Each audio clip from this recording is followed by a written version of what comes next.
Hey everybody, welcome to another episode of DeLorean Tech. I just want to do a quick video on what I do to prep my car for smog. Here in California, we have to have our cars smogged every 2 years.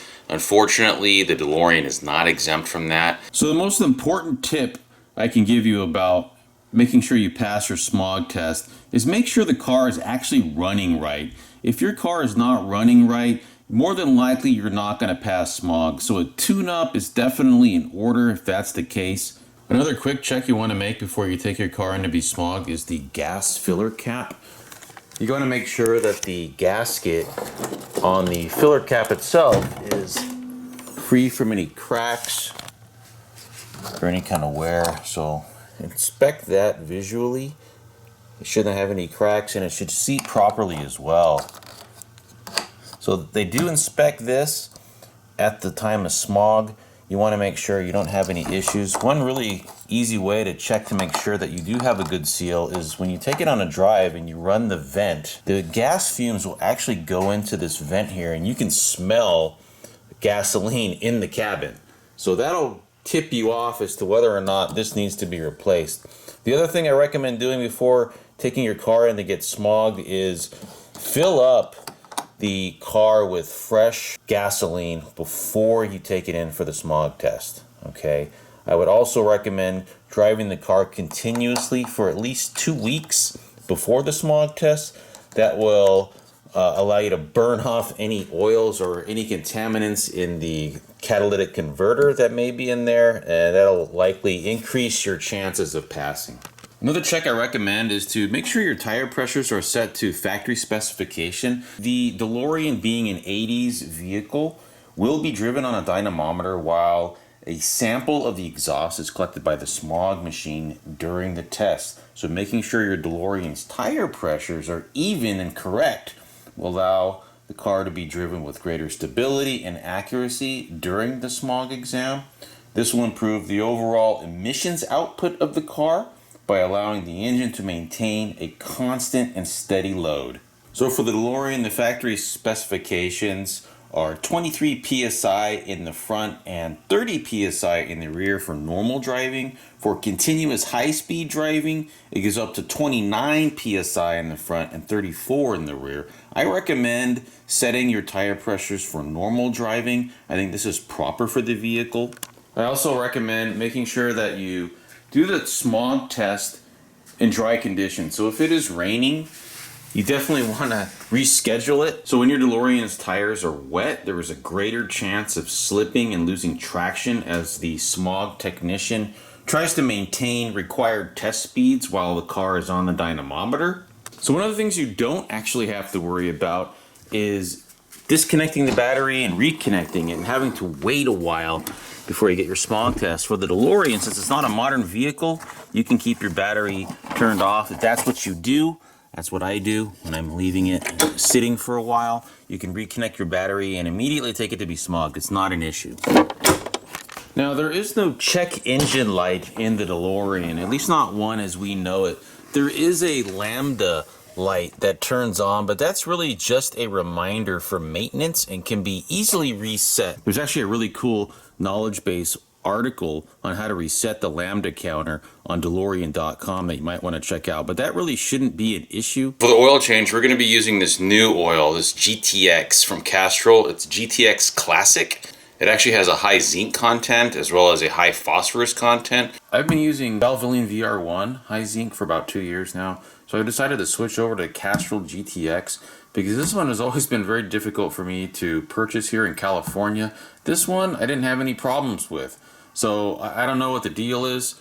I know that there's some emissions concerns if you were to run this in a modern car, the DeLorean not being a modern car. As far as the phosphorus and zinc content goes, I did some research and the zinc content in the Valvoline VR1 is 1400 parts per million versus the GTX Classic, which is just a little bit less at 1300 parts per million. The phosphorus is 1300 compared to 1200 parts per million in the Castrol GTX. So the Castrol GTX is what I'm going to go with here. I've been using this for 2 years. Haven't had any problems. This is great stuff. Kind of pricey. This one, ordered on Amazon, I think it was like $5, a little over $5 a quart, so very affordable. Okay, so here we are again with the Easy Oil Drain Plug from DeLorean Parts Northwest. I love using this thing for oil changes. Makes it really easy to do oil changes. Just make sure you got your oil pan in position. Push up on the lever on the inside. Push over. Make sure you use a towel because you don't burn yourself. You definitely want to do this while the car is hot. There we go. Easy peasy. Don't forget to remove the oil filler cap here while you're draining the oil. That'll help speed up the process and make sure you get all the oil out of the car. So we're still using the Bosch premium oil filters for the car. This model number right here, made in Germany. Dab a little bit of oil around the seal here on the oil filter. Alright, now that we have the oil filter on, we're going to go ahead and refill the oil. Now, I usually use 7 quarts on this car, but it could differ depending on your car. After I put the first quart in, I go underneath and I also check to make sure that everything is tightened up and there are no leaks.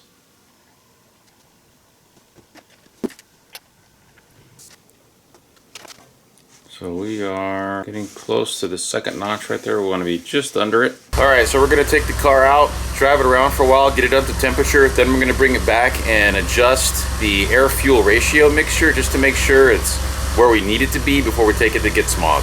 Alright, so taking the car out, I'm going to drive around for at least a good 20 minutes or so, just to warm it up, get it up to temperature. And I definitely recommend checking the air-fuel ratio mixture and adjusting it if necessary before taking it to get smogged. And actually, it's always good to check that routinely, at least once a month if you can. It really doesn't take much to do it. But again, at temperature is recommended. The thing about getting a smog test, it's always sort of a you never know, right? So this new place that I'm going to be taking this car to get smogged, I haven't been there before, so I've had the car smogged at the same place 2 times since I bought it back in 2018, and it has passed without any issue. But there's always that little bit of uncertainty, right? And well, I haven't done anything to the engine that would sort of cause it to fail emissions. And as far as a visual inspection, I haven't really modified the stock exhaust or anything. I have removed the stainless airbox just to be on the safe side, so I did replace that with the original plastic airbox. And then I'm using a stock air filter as well. Another thing I like to do before I get it smogged is I like to fill up the gas tank with fresh gas. This is sort of optional, but it doesn't hurt, right? So I'm gonna make sure I've got fresh fuel in the tank before I take it to be smogged. So I'm about getting close to half a tank right now, so we're gonna pull into the gas station right now and fill it up. This also happens to be the same place we're taking it to have the smog test done.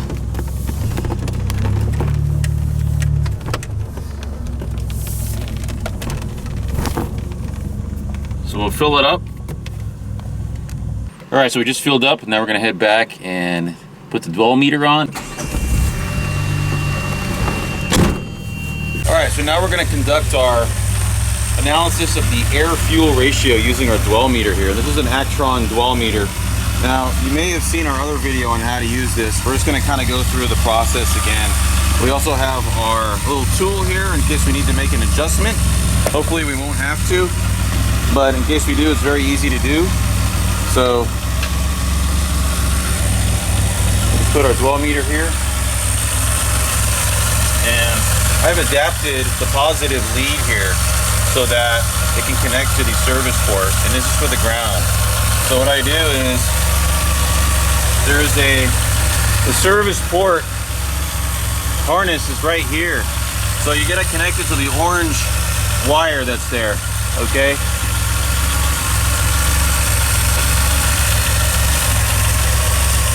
There you go. And then I usually use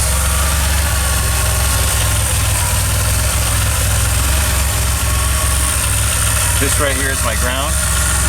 So I'll just alligator clip that right on there. Makes a great ground. So if you look at where the needle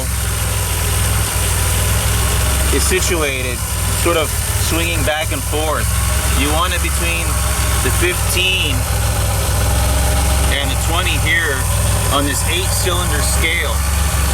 So 8-cylinder scale is the top. You want it between 15 and 20.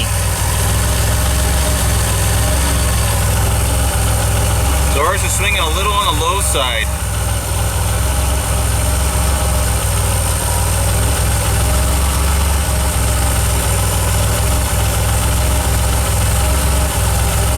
You really just need to sit here and watch that. Make sure that it's swinging between the 15 and the 20. This one's going down a little bit, so I might make an adjustment here. And how you do that is, here's where you make the adjustment. Okay, you take your plug out.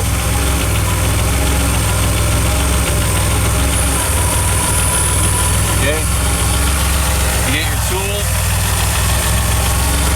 and these adjustments are very small.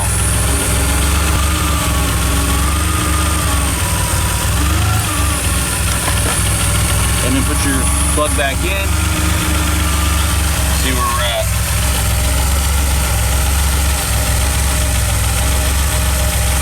It's going a little above 20. You don't want.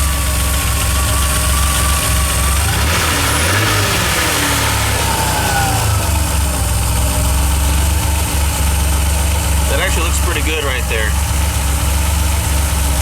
So as long as it's in between the 15 and 20, and I would sit here for a while and just make sure that that needle stays between 15 and 20 most of the time. So I think that adjustment just helped us out. Remember, it's the 15 and the 20 right here, right where that needle is. That's where you want your needle. So it looks like we're good to go. We just finished the adjustment for the air-fuel ratio. I also recommend bringing the dwell meter to the smog station itself in case something weird happens. You can go ahead and check it and make some adjustments there if needed. You know, that's kind of a preference sort of thing. I actually keep the Actron dwell meter in the car at all times. All right, so just got back from the smog station, and good news, totally passed. So. And yeah, it is a cause for celebration. I mean, other states, you guys don't have to worry about this, but this is something we have to go through, DeLorean owners have to go through every 2 years. And it's always, you know, one of those very uncertain things. You never know, right? So I got my results here, and it's always good to, to pass, right? So congratulations, your vehicle has passed the Enhanced Smog Check Inspection, which helps California reach its daily goal of removing an extra 100 tons of smog-forming emissions from the air. Thank you for keeping your vehicle well maintained. So, good to go. Good numbers. Everything checks out great. So I'm pretty happy, and I'm good for another 2 years. Alright everybody, that's the video. I hope you enjoyed it. If you have any questions, just go ahead and drop those down in the comments below. And if you've got a smog check coming up, good luck on that. Thanks for watching.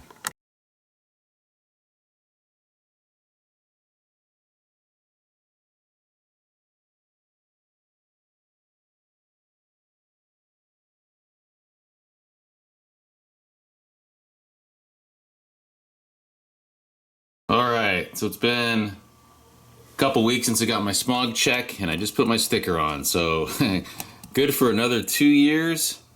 Happy 2023.